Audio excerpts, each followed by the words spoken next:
Aloha and welcome to Maui, Hawaii. Today we're here with Lynn Mathre. She's the Director of Patients Out of Time out of Charlottesville, Virginia, and dealing with the cutting-edge aspects of cannabinoid therapies. I'll let her explain her situation and her organization. Hi, Lynn Mathre. As Brian said, I go by ML or Mary Lynn. Patients Out of Time was started in 1995. It's a 501c3 educational charity. Our mission is fairly simple: educate healthcare professionals and the public about the therapeutic use of cannabis. And since the discovery of the endocannabinoid system, we've actually added that to our mission statement, because this is a new science about our bodies. We'll talk about that later, but healthcare professionals, the public, everyone needs to understand that we've got this system that interacts with cannabinoids.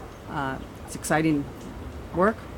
One of the main things we do is put on conferences. We've held a series of national clinical conferences on cannabis therapeutics since 2000. We've done it every 2 years, and in 2015 we started doing it every year just because of all of the science that's coming in since the discovery of the endocannabinoid system. Our next conference will be the 11th National Clinical Conference on Cannabis Therapeutics. The theme is Cannabis, Protecting Patients and Reducing Harm. We're going to focus some on the opioid epidemic and how cannabis can be used to help with that. Seizure disorders, post-traumatic stress, many of the chronic problems that often are hard to treat and often are getting multiple medications, a polypharmacy, and we think cannabis can help in that area to reduce the harm. That conference will be May 18th to the 20th, 2017, at the Berkeley Doubletree Hotel in Berkeley, California.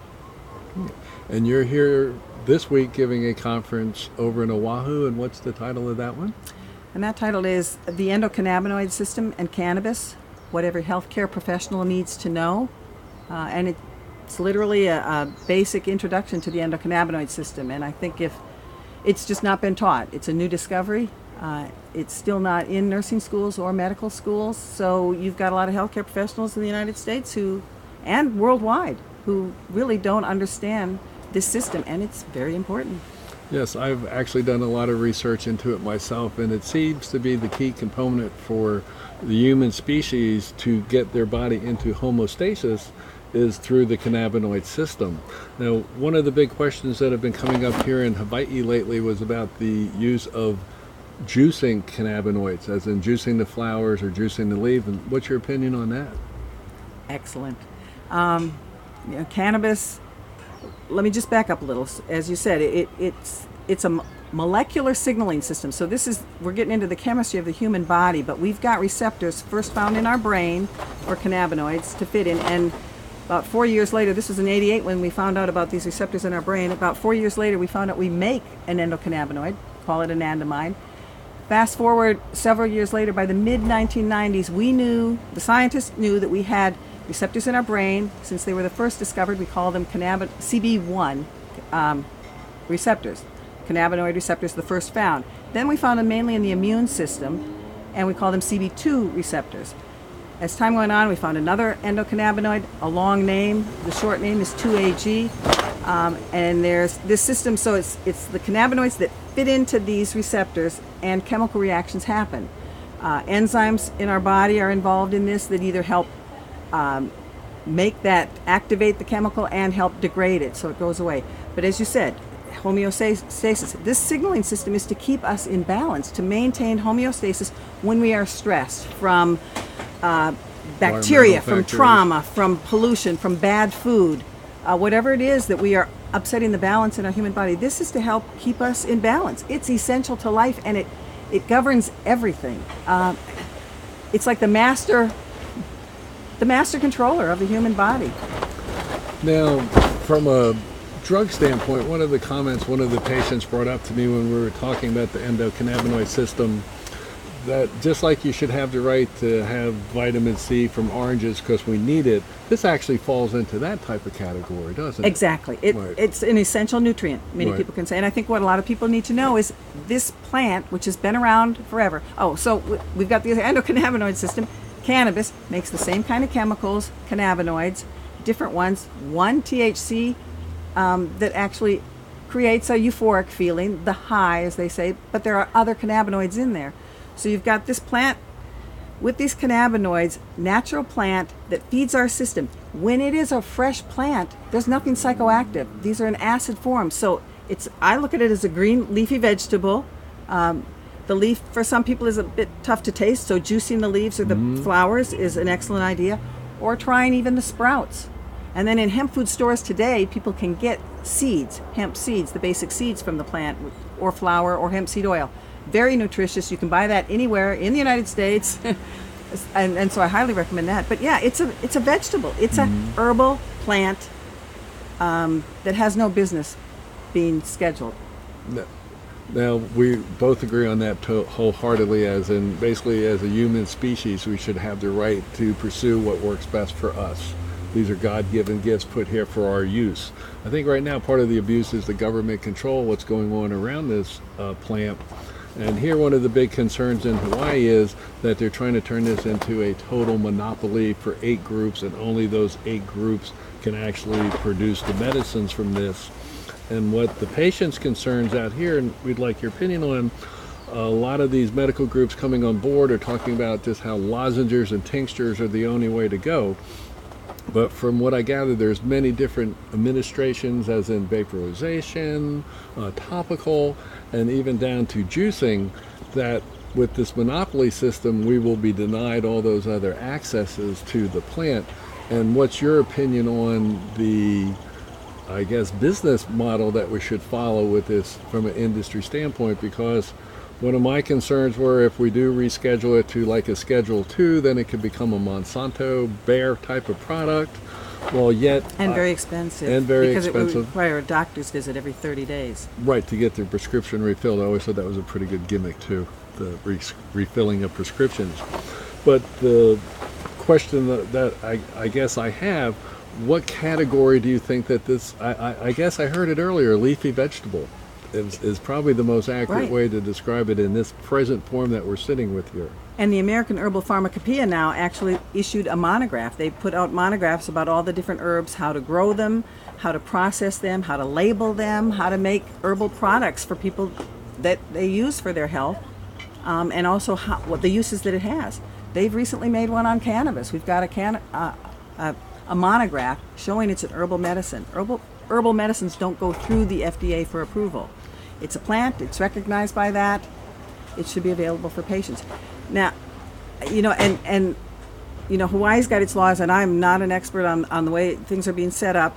I know enough that it's different in almost every state that has regulations. Mm-hmm. The fact that it's in Schedule 1 means that's a forbidden category. That means it has no medical use, it's not safe for medical use, and it's highly addictive.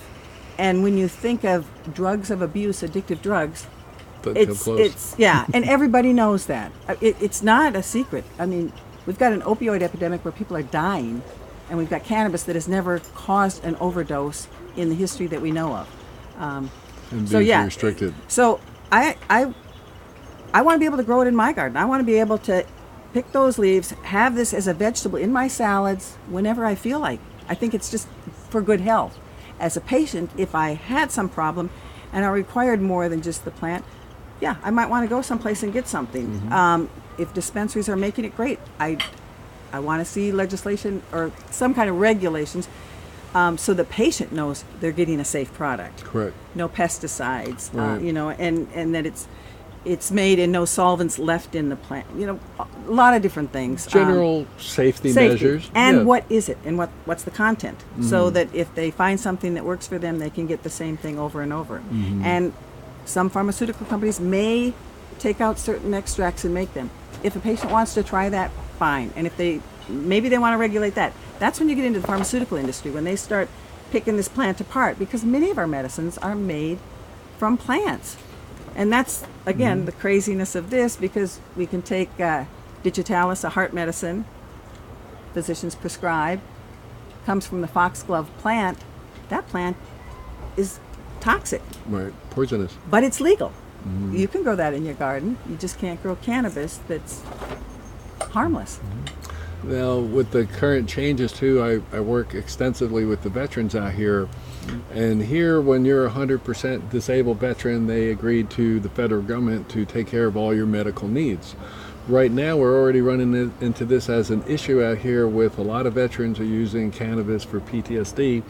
And by the federal government not addressing it, they have a big concern too. As these dispensaries come on, how are they going to get their medicine when our government has agreed to take care of them from a medical standpoint? Have you put much thought into this? A lot of thought. I'm an ex-Navy nurse, so I'm a veteran, married to a Vietnam veteran. My husband and I are the ones that started Patients Out of Time.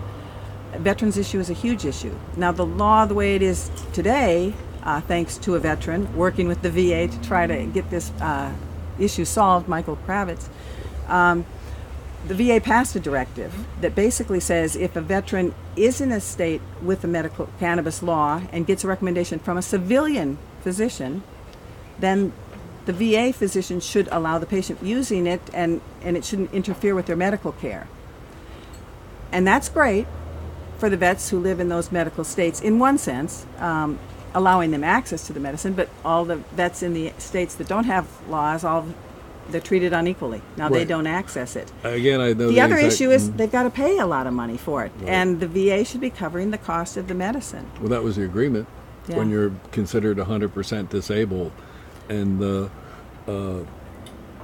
federal government is just shirking their responsibility. But I think that the states have to also address it too, because here in Hawaii, that is the veterans only access point. And I believe Illinois was the first state, but the state of Illinois allowed for veterans that if the veteran has it in their record that they've got post-traumatic stress symptoms, or if they've got traumatic brain injury or loss of limb, chronic pain, issues that cannabis could be used for, if it's in their record, that's enough for a dispensary to honor the recommendation. Again, so that at least means they don't have to go pay for a civilian physician's appointment, to do it. but it still means they're going to have to buy their medicine. One of the big things that we're hoping out here in Hawaii is to bring your group back here, Patients Out of Time. And what we would like to do is put some seminars on for the patients. A lot of that's going on right now is only geared toward the doctors and the medical community. While here in Hawaii, we have over 14,000 people who are applying their own medical application. And one of the things I think that we really need out here is professionals like you to come out and put together a seminar for the patient so they understand how the system goes. And we look very forward to that. Excellent. There's nothing more perfect for Patients Out of Time to do than that. Right. We do our education of healthcare professionals on an annual basis, accredited conferences, bringing in the leaders from around the world. But there is a fear. As I've watched the different laws go, there's politics are involved, big money's coming in. California was a leading state in allowing patient grows, and as other states started getting on, they started backing off. Only a dispensary can grow it. And this is not about being against dispensaries. It's not about not having pharmacists involved. Healthcare professionals, patients need the guidance, and healthcare professionals should know about this, to know that in many ways it should be the first thing they recommend, not one of the last, because it is so harmless. But to stop a patient from having something that's just good nutrition, good Right. health preventative maintenance, it's due to a lack of understanding on many physicians' parts. It's due to pressure to not recommend cannabis. There's a lot of pressure. I don't know what it is Well, and in Hawaii, but I know some hospital systems say we don't want you recommending it. Right. State medical associations say we don't support it. Well, I think the pressure gets down too, as we've seen here in Maui County quite often. A patient will come in doing very high doses of methadone and oxycodone, and within a few months they're not. So it's not good for the American business plan when it comes to medication. Basically, we've even found with our severe pain management patients that over time, this is one of the strange products that they end up doing less oil and less oil and less oil. But when it comes with narcotics, they do more narcotics and more narcotics. And I was actually at one of your conferences in Oregon, I think it was, and I was asking one of the individuals from Israel, how come you guys got such a good research program going over there? And he explained to me quite bluntly that, well, over there, their job description was to find the benefit from this and see what medical properties it had. While here in America, our whole pharmaceutical industry is based on a business model. If it's good for business, it goes forward. If it's not, it doesn't. And this product here is in all those cannabinoids we were talking about earlier. Unfortunately for the pharmaceutical companies, you can't just pull one out and say, here it is, here it is. It's the synergistic aspect of all the cannabinoids interacting is why it's such a problem for the basically pharmaceutical industry. And I personally feel the big holdback on this whole thing is a pushback from the economics, where it's all about the money, not about the health of the people. And through groups like Mary Lynn and Patients Out of Time, as we educate the people, we'll be able to push back. And I think that's what everyone has to take away from this, is we the people. This is a natural product that works on a molecular structure with you and your body for homeostasis, which is balance. How dare they try and take the balance out of your life? Yeah, and I mean, Patients Out of Time really came from that aspect. Yeah. Patients need it now. We don't need more research. It is more, this plant has been studied more than anything else. In the United States, any other drug that a person uses, any other medication, and NIDA, the National Institute on Drug Abuse, its mission basically is to study drugs of abuse. So it's been looking at, they keep calling it marijuana, for decades to try to find its harmful effects. And the curious part about all of that, it actually, those researchers, in trying to figure all of this out, one, they're not finding the harms they wanted to find, but they found the endocannabinoid system. I always thought the best one was the Dr. Taskin, and he started out how it was worse than smoking 10 packs of cigarettes a day, cancer-wise. Actually, he's come over to our side since then, that if you actually smoke cigarettes, you should mitigate it by smoking cannabis too. And rather than so it was fascinating. And it's not so much he came over to our side, but his science. Right. I mean, and that's the beauty of these guys. Right. They're just doing the science, and you just find things. And we don't have the studies we need on everything because of the prohibition. But when you understand the endocannabinoid system, you understand the history of the use of this plant, and you get thousands and thousands and thousands of patients giving you reports, it's time to see that there's value there. Well, I hope everyone got something educational out of today's visit. Mary Lynn was only stopping over for a few hours in between her trip from here to Honolulu. I actually go back 30 years, I figured the other day, with Mary Lynn Mathre, and I'd like to thank her and Al for all the work they've done for all these years, especially in the veteran department, where we really see the benefit for our veterans from this, and helping decrease the amount of pharmaceuticals they're doing should be #1 priority. And I'd like to thank everyone for today, and look forward to having Mary Lynn out here in a few months doing an event here in Maui for all the patients to be able to come to and get educated on how you and your body work with this medicine. Mahalo.